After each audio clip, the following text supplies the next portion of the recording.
Shalom, selamat pagi saudaraku. Banyak orang Kristen yang tidak yakin mereka bisa hidup suci ketika dia hidup di bumi ini.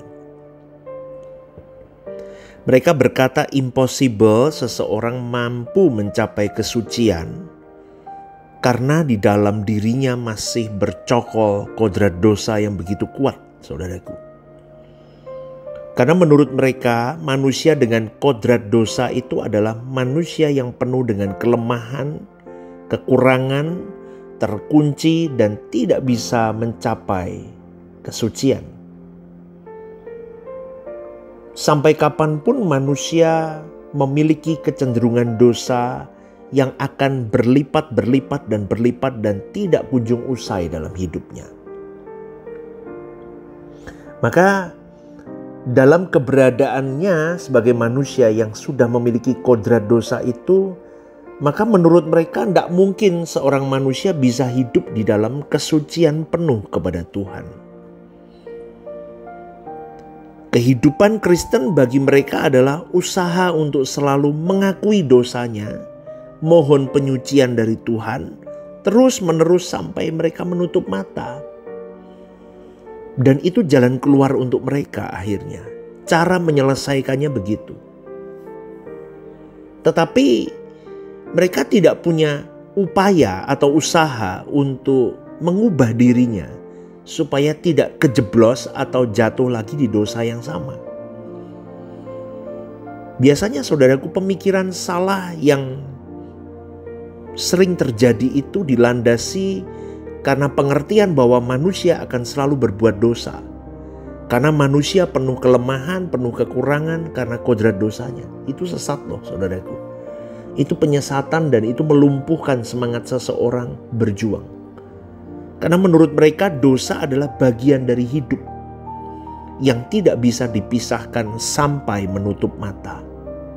Ini sebuah penyesatan, sebuah kesalahan, sebuah pemahaman yang bisa melumpuhkan semangat seseorang untuk hidup suci. Dan kenyataannya hampir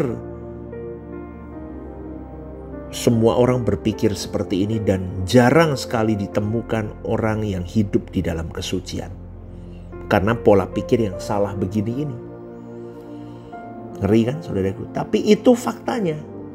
Ini fakta yang ada di lapangan, yang sedang terjadi di lapangan.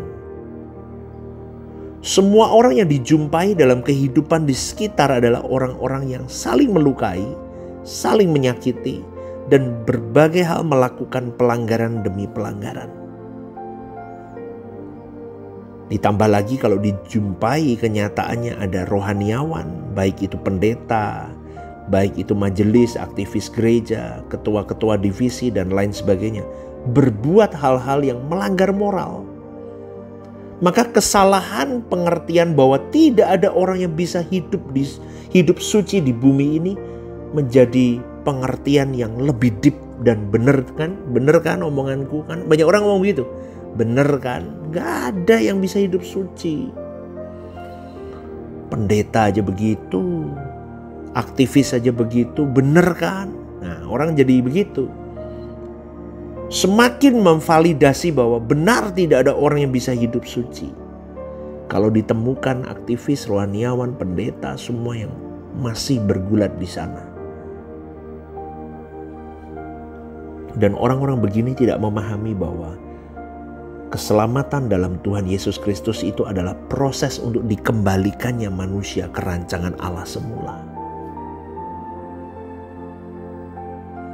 Rancangan semula itu adalah manusia yang memiliki kodrat ilahi, segambar serupa Allah. Dan kalau proses ini dijalani, manusia bisa berhenti hidup dalam dosa. Saya ulang ya, kalau proses itu sedang berlangsung dan dijalani terus, lama-kelamaan manusia itu berhenti hidup dalam dosa dan berubah hidup di dalam kekudusan akhirnya. Itu saudaraku. Maka dalam hal ini orang percaya diperkenan mengenakan kodrat ilahi. Tetapi harus ada perjuangan dari mengenakan kodrat dosa beralih mengenakan kodrat ilahi. Satu hal yang harus ditegaskan, Di dalam Alkitab tidak pernah dituliskan bahwa kesucian hanya bisa terjadi atau bisa diadakan atau bisa dilakukan hanya di surga. Tidak, saudaraku. Itu cara pemahaman atau konsep yang sangat kurang ajar kepada Tuhan. Kalau ada orang yang mengajarkan bahwa kesucian hanya bisa dicapai waktu di surga, itu adalah tindakan yang memalsukan kebenaran firman. Di dalam firman Tuhan, Alkitab jelas sekali perintah Tuhan untuk hidup suci selama kita di dunia ini. Kalau seseorang menyatakan bahwa tidak mungkin hidup suci di dunia ini, maka ia sedang menuduh Allah berdusta melalui firman-Nya. Sebab dalam banyak ayat di dalam Alkitab mengajarkan bahwa kita harus hidup suci. Selain itu juga menganggap Allah itu jahat karena memerintahkan manusia melakukan sesuatu yang tidak dapat dilakukan oleh manusia atau melakukan sesuatu di luar kemampuan manusia. Maka terkait dengan hal ini, saudaraku, harus ditegaskan bahwa kesucian dan dosa itu bukan terletak pada tempat atau benda. Bukan di bumi, bukan di surga atau bagaimanapun, tetapi lebih kepada orang-orang yang berpikir bahwa dunia bukan tempat yang layak untuk aku memarkirkan diriku yang berharga ini di mata Allah dan tersandera dengan segala dosa dan kesenangan dunia. Maka aku tidak boleh menyandarkan pikiranku bahwa dunia ini adalah dunia yang tidak bisa menerima bahwa aku bisa hidup suci.